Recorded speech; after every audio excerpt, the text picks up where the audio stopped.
Primeiro, bom dia, obrigada pela participação ao vivo. Muito bom dia, prazer muito grande. Está em tão boa companhia. Muito obrigada. Senador, quero começar te perguntando como é que fica a situação do senador Marcos Duval na sua avaliação após tantas versões que ele deu sobre esse caso e após mais essa diligência que foi buscar documentos, celulares para aprofundar a investigação. Bom, em primeiro lugar, eu não sei se hoje existe a palavra versão ou existe a palavra narrativa. Né? Você vê que recentemente até o presidente, o ditador Maduro, recebeu sugestões de produzir uma nova narrativa. Então, está na moda, narrativas. Nós vivemos com narrativas. Eu acho que isso é uma questão para ser avaliada politicamente e também avaliada no que couber judicialmente. O que está faltando é que a gente se lembre sempre que existe o devido processo legal e não o devido processo inquisitorial, como, por exemplo, é o inquérito 4781, que já foi chamado de AI-5 pelo atual líder do governo, meu querido amigo Randolfo Rodrigues. Senador Esperidião Amin, bom dia, bom tê-lo conosco aqui. Senador, nessa questão, né, da CPI, né, que está sendo investigada agora, tivemos esses casos agora envolvendo o senador Marcos Duval, temos a questão do André Fernandes em relação e temos a senadora Elisiane também. Há um pedido para afastamento da senadora Elisiane por excesso de amizade com o ministro da Justiça. Sim, mas o que eu queria perguntar, o que eu queria perguntar é outra coisa. Dentro dessa questão, você tem pessoas sendo investigadas com pedido de investigação dos dois lados, do campo governista e do campo da oposição. Agora, o que eu perguntaria para o senhor, né? Tem a versão, mas de repente o governo se omitiu e deixou acontecer. Mas o fato é que no dia 8 de janeiro, apoiadores do então presidente Jair Bolsonaro depredaram o Congresso Nacional, o Supremo e o Palácio Planalto. Isso, o senhor concorda comigo que não dá para alterar o que aconteceu naquele dia? Isso tem que ser investigado dentro do devido processo legal. Foram presas 1.500 pessoas. Resta saber se essas prisões aconteceram sob pessoas que participaram ou não participaram. Isso está sendo investigado, elas estão sendo denunciadas e o devido processo legal está sendo questionado. Eu não sou juiz, mas não há, primeiro, aprovação ao que aconteceu. É uma barbaridade, é uma vergonha para todos nós o que ocorreu no dia 8. Portanto, quem fez aquilo tem que ser punido, respeitado o processo legal. Agora, quem deixou fazer 3.000 soldados à sua disposição, avisos que não fazem parte de sigilo nenhum, estão tentando tampar, mas avisos explícitos, feitos no dia 6 de janeiro, de que haveria invasão do Congresso Nacional e de outros prédios da esplanada dos ministérios. Isso se chama omissão. Isso não pode deixar de ser investigado também. E respeitado o processo legal, após a investigação, punidos os responsáveis, assim como os autores. Mas, senador, neste caso, o que a gente tem ali, sabe, é que a responsabilidade pela segurança do Distrito Federal é do governo do Distrito Federal, da Praça 3 Poderes. Do Palácio do Planalto? Isso, da Polícia Militar. Em volta, mas em volta dele, a independência, na parte de fora é a PM, na parte de dentro, o GSI, e tem outras seguranças também, é isso que o Valdo se refere. Na parte de fora é a responsabilidade. Mas, só um minutinho, senador. Só um minutinho, senador. Só um minutinho. Então, ou seja, é do governo do Distrito Federal. O que a gente sabe, pelos relatos do próprio governador Ibanez Rocha, é que ele garantia que estava tudo tranquilo, estava tudo calmo, pode ficar, está tudo tranquilo. E o governo perguntava, tem certeza que está calmo? Não, está tudo calmo. Então, o responsável pela segurança da parte externa da Praça dos Três Poderes, dizia que está tudo tranquilo, apesar dos questionamentos do presidente do Congresso, da presidente do Supremo e do ministro da Justiça. Bom, isso é o que é a narrativa que chegou a você. Eu não vou dizer que é mentira, mas quero dizer que isso não é verdade. Está provado. E mais, o ministro Alexandre Moraes, ao liberar para a Procuradoria-Geral da República no dia 5 de maio, considerando que esses documentos não merecem ser considerados sigilosos, porque são informações, mensagens que fazem parte da história.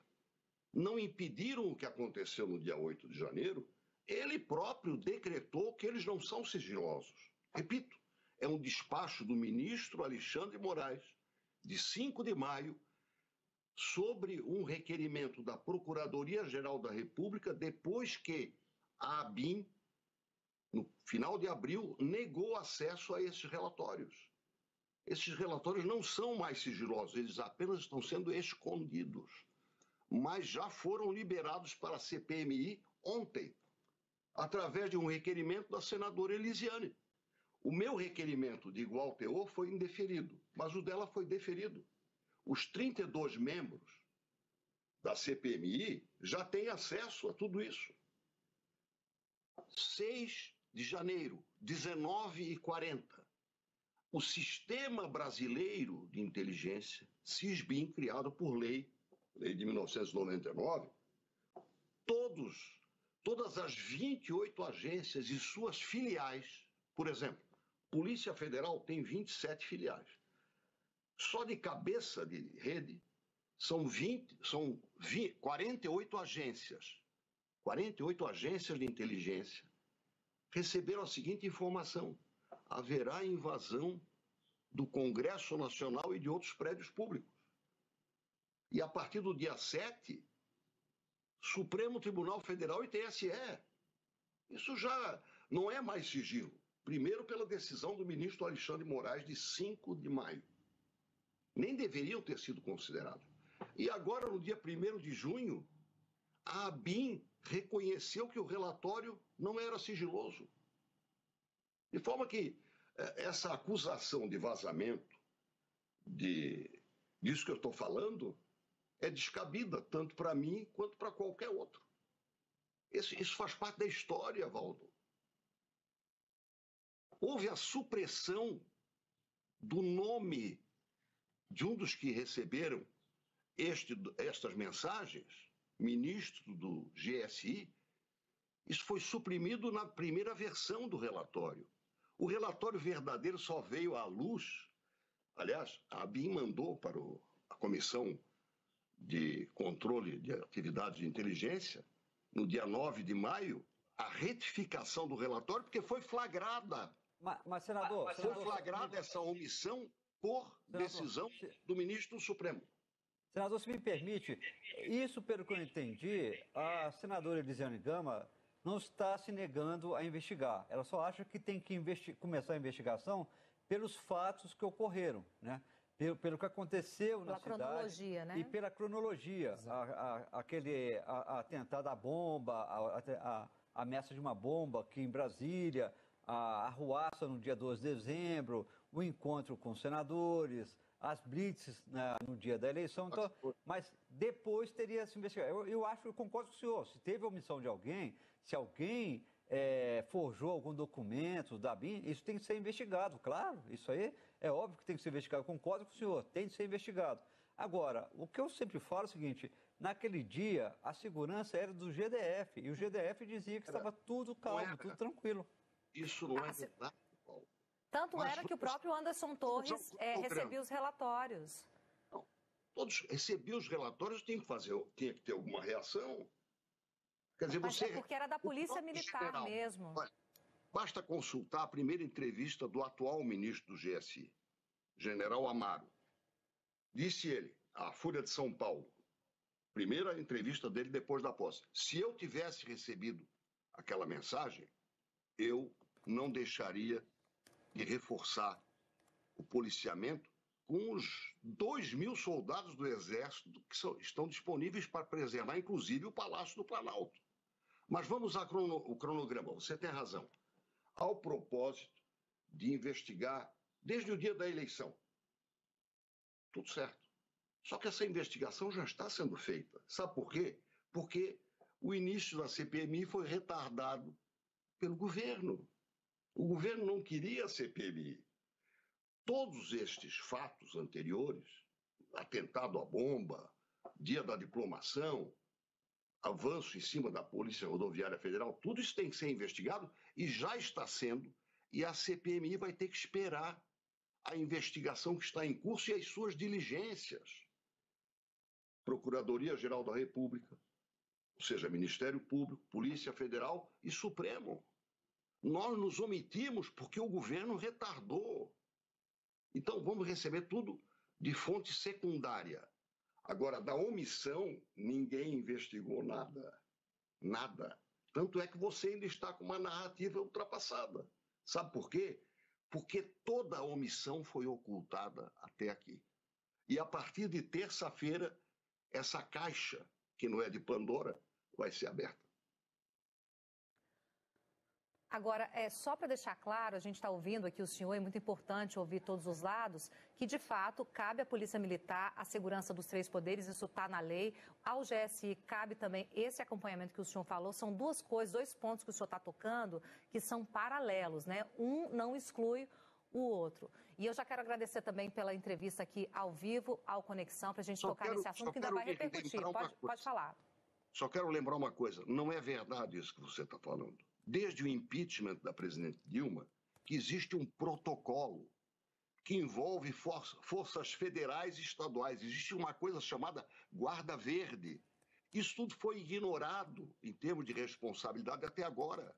Existe quadro de distribuição de trabalho. Isso tudo vai aflorar a partir de terça-feira.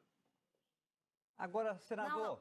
Senador, isso é um fato. Tanto é um fato que existem policiais militares presos, existem integrantes do GSI que também foram alvos de medidas policiais. Então, não estou tratando de algo aqui que tenha saído da minha cabeça. Tanto é fato que os policiais militares responsáveis pela operação foram presos ou estão sendo já, inclusive, responsabilizados judicialmente. Não há como dizer, e não é uma interpretação subjetiva, que não há responsabilidade da Polícia Militar. Tanto há que isso já está, inclusive, judicializado. O senhor pode ter, claro, um ponto de vista em relação ao comportamento do ex-GSI, do governo Lula, e é por isso que tem uma CPI para investigar. Mas não existe qualquer interpretação sobre o que está posto na lei. A Polícia Militar era responsável, tanto era que ela era vinculada a Ibanez Rocha, Ibanez chegou a ser afastado, houve uma intervenção aqui em Brasília. Por que houve a intervenção? Porque as forças locais precisavam estar sob outro comando